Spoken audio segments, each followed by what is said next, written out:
हाँ, तो एक शहर में एक आलीशान घर था जो उस शहर का सबसे खूबसूरत घर माना जाता था। लोग जब भी देखते तो तारीफ किए बिना नहीं रह पाते थे। मालिक को अपने घर का बहुत घमंड भी था।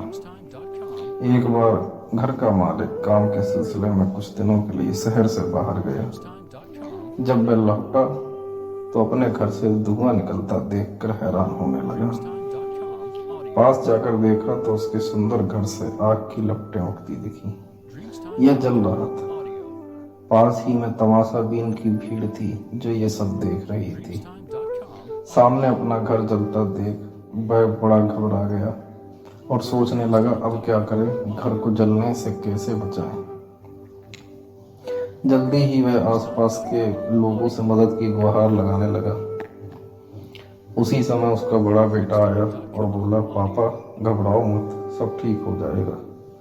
पिता नाराज हो गए और बोले, कैसे नहीं घबराऊं, हमारा घर जल रहा है। बेटे ने जवाब दिया, पिताजी मुझे खेद है, मैंने आपको पहले नहीं बताया था। कुछ दिन पहले जब आप शहर से आए थे तो मुझे इस घर के लिए एक बहुत अच्छा खरीदार मिला। उसने मुझे इस घर की 3 गुना कीमत का प्रस्ताव दिया था। डील इतनी अच्छी थी, मैं मना नहीं कर सका। आपकी सहमति के बिना डील फाइनल कर दी। यह सुनकर पिता की चिंता कुछ कम हुई और उन्होंने राहत की सांस ली। वहीं खड़े हो गए जैसे सब ठीक हो।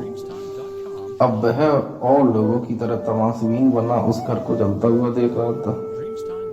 तभी उसका दूसरा बेटा आया और बोला, पिताजी हमारा घर जल रहा है, आप यहाँ खड़े उसे जलते देख रहे हैं, कुछ करते क्यों नहीं?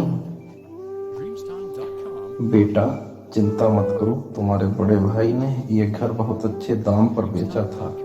यह अब हमारा नहीं है, इसलिए हमें इसके जलने की चिंता करने की जरूरत नहीं है, पिता ने उत्तर दिया। दूसरे बेटे ने कहा, पिताजी भाई ने सौदा किया था लेकिन सौदा पक्का नहीं हुआ, हमें अभी पैसा भी नहीं मिला है, वह इस जलते हुए घर की कीमत क्यों चुकाएगा? यह सुनकर पिता फिर चिंतित हो गए और सोचने लगे कि आग पर कैसे काबू पाया जाए।